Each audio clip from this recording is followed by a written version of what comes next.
Tole je težek poraz in pravzaprav prava že katastrofa. Mi smo popolnoma zaspali prvo polčasu, ne da nismo hoteli, narobe smo igrali. Škoda, potem v drugem polčasu smo tudi prijeli zadetek, ampak imeli smo zadosti šans in pač lahko bi bili malo bolj skoncentrirani naprej od spredja. A little bit sorry about your team.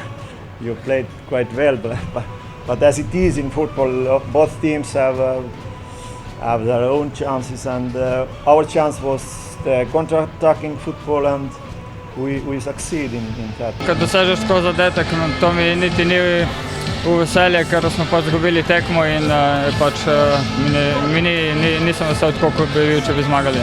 V drugem polčasu smo s neko agresivnostjo pravzaprav stišali tale gol, ampak potem še ena napaka, tako da so Estonci zasluženo zmagali. Igrali smo s tistimi visokimi žogami, predvsem premalo smo tekli, preveč bili statični. V drugem polčasu je bilo to vse skupaj boljše. Zdaj pač moramo zmagati obe tekmi in so kvalitetne nasprotniki Srbija in Italija, tako da bomo mogli dati vse sebe in pač bomo videli, kaj bo.